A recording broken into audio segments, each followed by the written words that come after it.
भक्ति मार्ग में जब आप चलने लगते हैं तो उस समय सबसे पहली बाधा पूतना कैसे आती है कि कुछ समय तो आपका मन भजन में बहुत लगता है।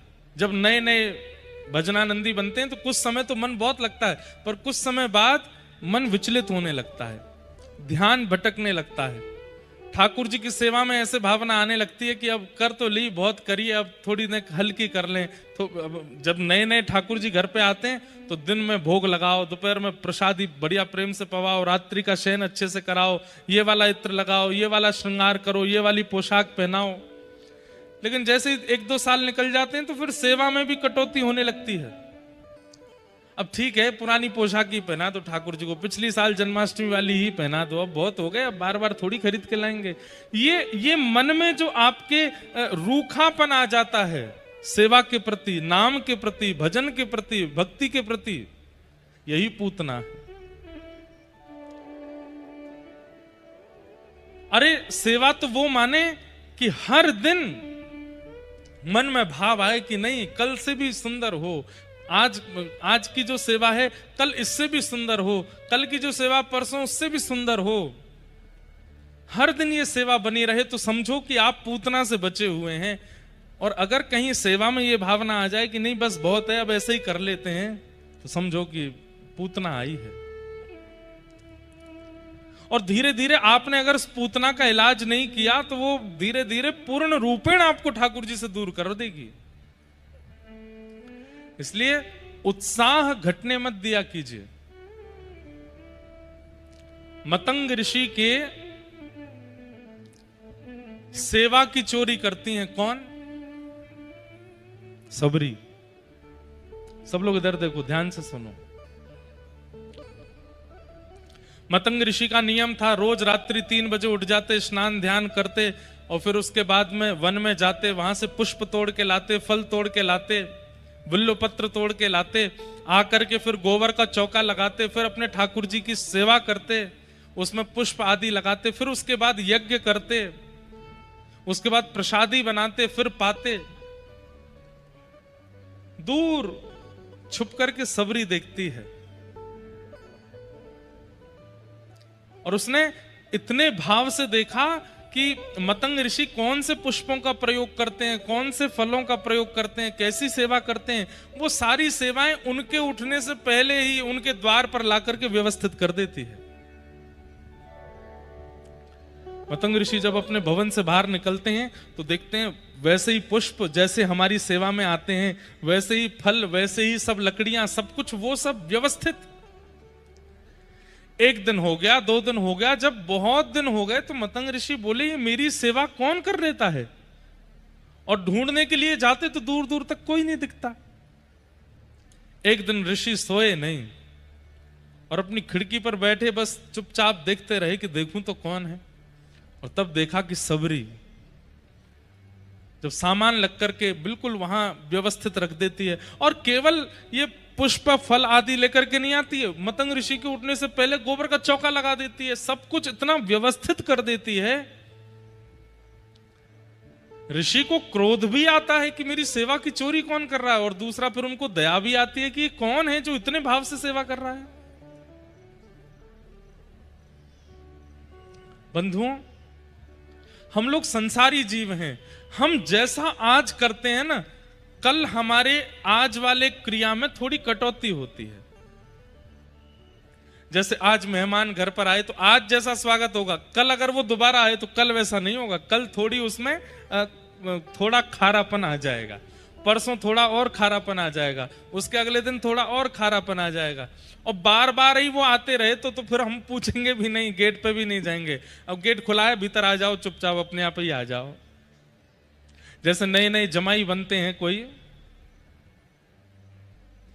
जो लोग बने उन्हें पता होगा, हमें तो नहीं पता, पर जो नए नए जमाई बनते हैं पहली बार ससुराल जाते हैं तो सास कितना स्वागत करती है। साली साहिबा बिल्कुल महाराज जीजा जी को ऐसे रखते पलकों पर। लेकिन जब जीजा जी 1, 2, 3, 4, 5 साल पुराने हो जाते हैं तो जीजा जी आके बाहर फोन कर रहे हैं, अरे कोई गेट तो खोल दो। क्यों? ये मानव का स्वभाव है कि उसका प्रेम प्रति क्षण घटता है, हर दिन घटता है। और कहीं ना कहीं हमारी यही व्यवस्था, यही अवस्था ठाकुर जी की सेवा में भी होती है। वहां पर भी हमारा जो उत्साह है प्रतिदिन घटता रहता है। लेकिन अगर यहां बैठा कोई व्यक्ति ऐसा है जिसकी सेवा भी नहीं घट रही है, जिसका उत्साह भी नहीं घट रहा है, ठाकुर जी के प्रति प्रेम भी नहीं घट रहा है, प्रतिदिन ऐसा लगता है कि नहीं आज और बढ़िया, और तो वो बस इस भाव को छुपा के रखे, नजर ना लगे आपको, क्योंकि ये भाव सबके चित्त में नहीं होते। नित्य नूतन, नित्य विशेष सेवा का भाव सबके चित्त में नहीं होता। मतंग ऋषि कहते हैं मेरी रोज सेवा कर जाती है और पहले दिन से और ज्यादा अधिक अच्छी करती है, ये अधिकारिणी है। और सबरी को एक दिन उन्होंने पकड़ लिया और पकड़ के बोले कि अच्छा तुम हमसे बिना पूछे सेवा करती हो। बहुत रोई, बोले कि मुझे क्षमा कर दें, अगर मैं आपके सन्मुख आ जाती तो मेरे कुल खानदान के बारे में जानकर के आप मुझे स्वीकार नहीं करते, इसलिए मैं छुप करके सेवा कर रही हूं, मैं आपको गुरु मानती हूं। मतंग ऋषि ने कहा नहीं, हम तुमको स्वीकार करते हैं। इसके कारण ऋषि को बहुत बड़े बड़े ऋषियों ने गलत भी माना, गलत भी कहा, लेकिन उन्होंने कहा कि भाई तुम केवल ये देख रहे हो कि स्त्री यहां आती है, पर मैं तो उसके भीतर एक भक्ति का प्रज्वलित दीप देखता हूं जो एक दिन ठाकुर जी को प्राप्त करेगा। और एक दिन ऋषि बोले कि अब मेरा जाने का समय आया है देवी, अब मैं तुम्हें कृपा करके आज्ञा देके जा रहा हूं, तुम्हारी सेवा से मैं प्रसन्न हुआ हूं, अब मेरे भाव से ठाकुर जी को प्रसन्न होना पड़ेगा और तुम्हें दर्शन देने पड़ेंगे। तुम बस चिंता मत करना, एक दिन राघव जी आएंगे। गुरुदेव आप चले जाएंगे, मुझे कोई एक सूत्र बता दीजिए जिस सूत्र के सहारे में हर दिन आपका स्मरण करके रह सकूं। मतंग ऋषि कहते हैं एक ही सूत्र है। बोले क्या? प्रतीक्षा। तुम्हारा भजन ही प्रतीक्षा है, जितना प्रतीक्षा करोगी उतना तुम्हारा भजन है। जैसे आप कहते हैं कितनी माला करनी, 8 माला, 108 माला, 200 माला, 250 माला, 2 लाख माला। मतंग ऋषि सबरी को कह के गए तुम्हारी माला, तुम्हारा जप, तुम्हारा नियम, तुम्हारा सब कुछ एक ही है। बोले क्या? प्रतीक्षा। प्रतीक्षा करो। जितना सुनने में आसान लग रहा है उतना करने में कठिन है। प्रतीक्षा सबसे होती नहीं। कितनी प्रतीक्षा की, वर्षों बीत गए, लेकिन हर दिन उस मार्ग को बुहारती हैं, उस मार्ग को सजाती हैं। रोज पकवान बनाती हैं सबरी अपने घर कि आज राम जी आएंगे। और जब शाम तक ठाकुर जी नहीं आते तो सारे पकवान और सब बांट आती हैं। सब लोग कहते हैं अरे सबरी तो रोज बनाती है, रोज इतना खर्चा करती है, रोज लोगों से मांग मांग करके लाती है और फिर बनाती है, राम जी नहीं आएंगे तेरे पास अभी? बोले नहीं, मेरे गुरुदेव कह के गए हैं। और देखो कितनी बड़ी बात, व्यक्ति प्रतीक्षा के बाद फल ना मिलने पर निराश होता है, लेकिन सबरी नाचती थी। क्यों? जब शाम को राम जी नहीं आते थे तो नाचती थी। क्यों? बोले मेरे गुरुदेव कह के गए जितनी प्रतीक्षा करोगे उतना भजन बढ़ेगा। मतलब मेरी आज की माला पूरी हुई, मेरी आज की माला पूर्ण हो गई, आज भी नहीं आए, रोती नहीं। वर्षों बाद जब राघव जी दंडक वन में पधारे, जितने ऋषि महात्मा रहते थे सबने अपने आश्रमों को सजाया और सब सबरी को व्यंग कसते थे कि तेरे यहां राम जी नहीं आएंगे, तूने एक ऋषि का आश्रम बर्बाद कर दिया, तूने ऐसा कर दिया, तूने ऐसा कर दिया, तू तो ऐसे कुल खानदान की है, तेरे यहां नहीं आएंगे। और एक घटना और हुई थी, जिस सरोवर से सबरी जी जल भर के लाती थी, कुछ दिन बाद उस सरोवर में कीड़े पड़ गए थे, तो वो सरोवर किसी को नहाने पीने योग्य भी नहीं बचा। उस पर भी सब लोगों ने सबरी जी पर ही लांछन लगाया, तुम्हारे स्पर्श के कारण ऐसा हुआ है। लेकिन सबरी जी को केवल एक ही आशा थी कि मेरे गुरुदेव कह के गए कि राम जी आएंगे।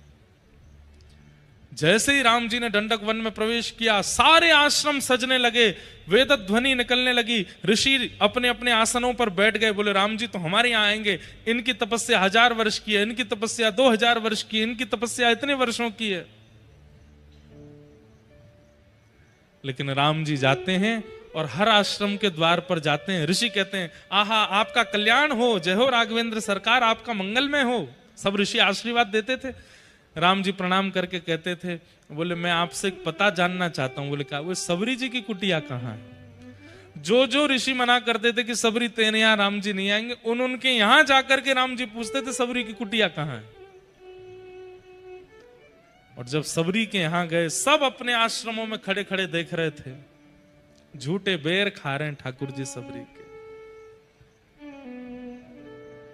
किस भाव का फल मिला है सबरी को? हर दिन प्रेम न घटने का।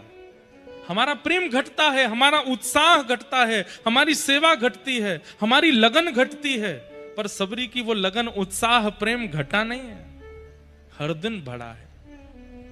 और आज ऐसा फल दिया ठाकुर जी ने। सबरी के यहां गए तो सबरी कहती है कि कहीं खट्टे बेर ना हो तो स्वयं चख करके खिलाती है कि मीठे हों। राम जी पाते हैं। हमारा प्रेम ऐसा नहीं है। हमारा प्रेम तो घटने वाला है हर दिन। हमारा ये एक प्रकार से आप ये कह सकते हैं कि ये एक आपका टेस्ट है।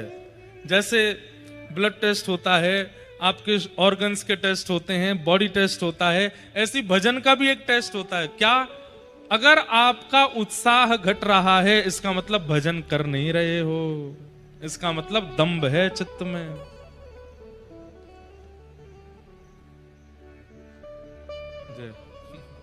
दिख नहीं रहे हैं।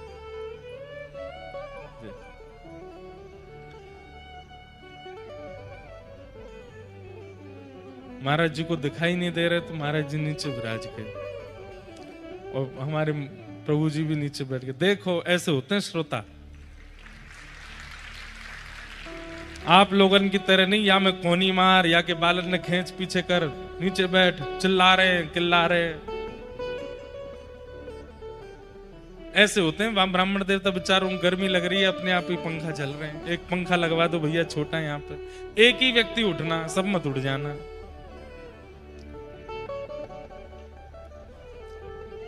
सह रहे हैं बेचारे, इनको मिलेंगे ठाकुर जी अवश्य। तो मैं क्या कह रहा था? हमारा प्रेम, हमारा उत्साह घटता है।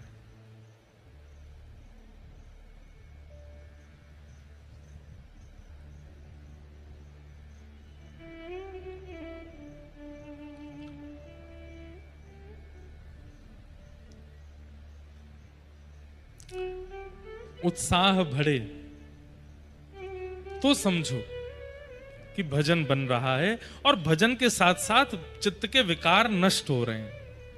अगर वो विकार अब भी चित्त में हैं तो उत्साह घटेगा, बढ़ेगा नहीं।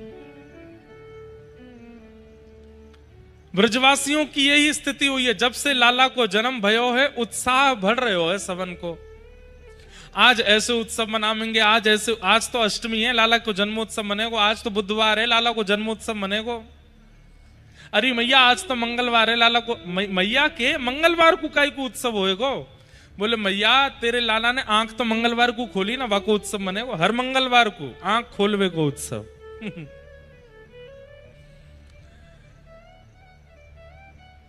पूतना आई, और पूतना किस रूप में आती है? हमारे भजन में, हमारे भजन में विघ्न रूप में आती है कि हमारा उत्साह घटने लग जाता है। अच्छा एक बात, पूतना का आगमन होता क्यों है? हमारे भजन में कटौती होती क्यों है? ऐसा कौन सा अपराध हमने किया है जिसके कारण भजन में, सेवा में, कथा में हमारा उत्साह घटता है? वैष्णव अपराध, भक्त अपराध, वैष्णव अपराध। मान लीजिए कोई संत आपको मिले खरगोन में, और उन संत से जब आप मिले तब तो बहुत प्रेम से मिले, लेकिन 2-4 दिन बाद आपके मन में आया कि यार वो संत महात्मा हमको मिले थे, हमें लगता है वो इतने अच्छे हैं नहीं जितने अच्छे दिखा रहे थे। हो गया वैष्णव अपराध। हम ओमकारेश्वर गए थे, महादेव की पूजा कराने वाले पंडित जी, हमें लगता नहीं है वो ज्यादा ज्ञानी थे। हो गया वैष्णव अपराध। हम वृंदावन गए थे, बिहारी जी का दर्शन करके हमको लगा ये बिहारी जी तो ऐसे ही सब जगह इतनी ख्याति हो गई, बिहारी जी में इतना विशेष कुछ है नहीं। हो गया अपराध।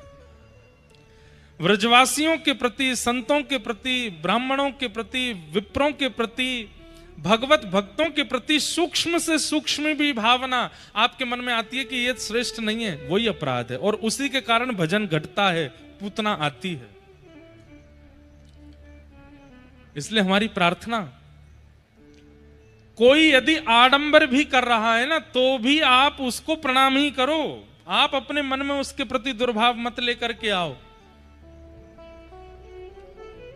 ठाकुर जी देख लेंगे अगर कोई आडंबर कर रहा होगा, नाटक कर रहा होगा।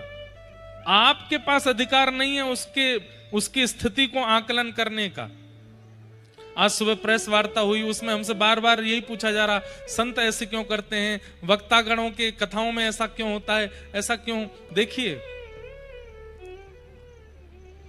आप उनको वैष्णव ही मानो, आप उनको वक्ता ही मानो, आप उनको संत ही मानो। आप उनमें यदि दुर्भाव और दोष देखने लग जाओगे तो आपसे अपराध बनेगा। आप कहेंगे महाराज जी ऐसे तो फिर किसी का विरोध ही नहीं होगा, सब गलत से गलत करते जाएंगे। देखो हमारी एक बात, कोई व्यक्ति गलत करता है और कोई व्यक्ति आडंबर पाखंड करता है, लेकिन आप फिर भी उसके प्रति श्रद्धा रखते हो, उसके प्रति आस्था रखते हो, जानते हुए भी आस्था रखते हो, तो आपकी आस्था उस व्यक्ति को सुधार देगी। आपकी आस्था उस व्यक्ति के चित्त से आडंबर को नष्ट कर देगी। यह बात आपको माननी पड़ेगी। इसलिए वैष्णवों के प्रति अपराध मत करो। पूतना आई, इतनी सुंदर बनकर के आई कि सब पूतना को देखते रह गए। नंद घरानंद भयो जय कन्हैया लाल की, सब नाच रहे हैं, गा रहे हैं, उत्सव मना रहे हैं, लेकिन पूतना के आते सब उसको देखने लगे। इसकी चाल देखो, इसकी ढाल देखो, कितनी सुंदर है। और यही तो पूतना करती है, भजन में विघ्न, उत्सव में विघ्न, कथा में विघ्न, नाम जप में विघ्न। ये जो भी विघ्न आते हैं भगवत सेवा में, वही पूतना है। सब ब्रजवासियों को अपनी ओर मोहित करती हुई जैसी पूतना नंद भवन में गई, यशोदा मैया ने पूतना की ओर देखा। यशोदा मैया के चित्त में आया, इतनी सुंदरी आई है, अरे विधाता तेने कछु दिना पहले मेरो लाला भेज दिया होता तो यही ते ब्याह कर देती अपने लाला को, इतनी सुंदर। और पूतना से वार्ता करते हुए फिर मैया ने लाला को पूतना की गोद में दिया। अब यहां पे एक प्रश्न आता है, बहुत ध्यान से सुनिएगा।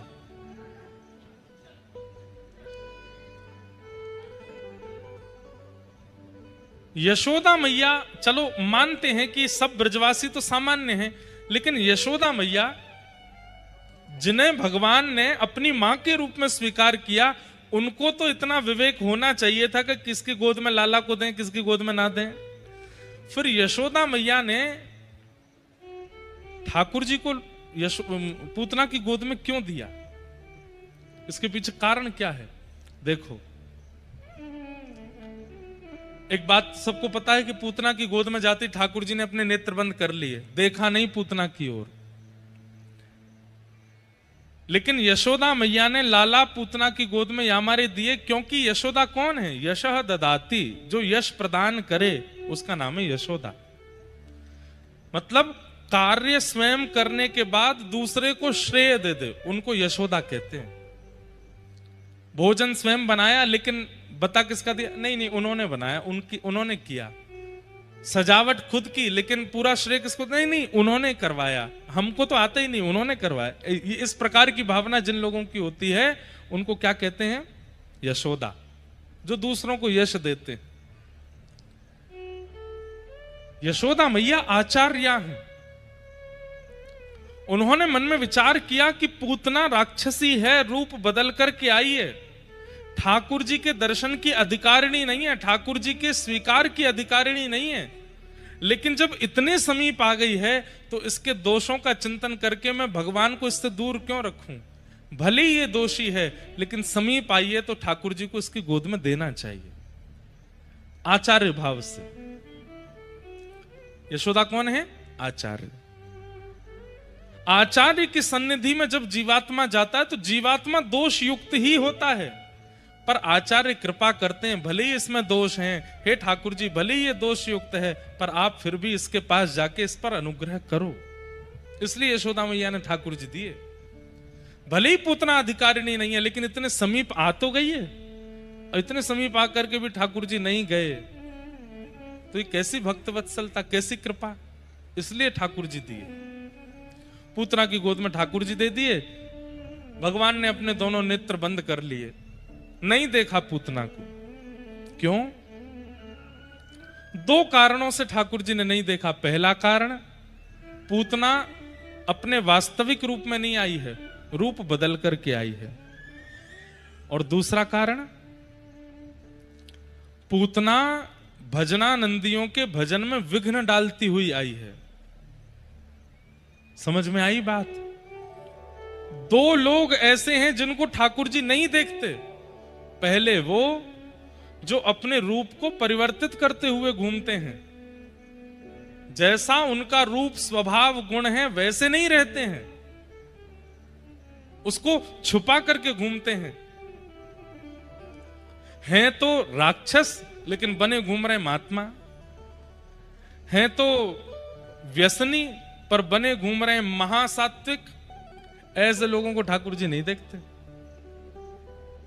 हैं तो लोभी, हैं तो क्रोधी, लेकिन दिखाएंगे कि हम तो बहुत सौम्य हैं, हमें तो गुस्सा आता ही नहीं, मन ही मन फूटे जा रहे हैं। हैं तो कामी, लेकिन दिखाएंगे ऐसे कि वो तो उनसे बड़ा कोई ब्रह्मचारी नहीं है। ऐसे लोगों को ठाकुर जी नहीं देखते। आप कहोगे तो महाराज जी क्या करें, अपने दोष को सब जगह दिखाते घूमें कि देखो हम तो ये हैं, हम तो ये नहीं। सबको दिखाते मत घूमो, लेकिन उस पर पर्दा डालते हुए भी तो मत घूमो।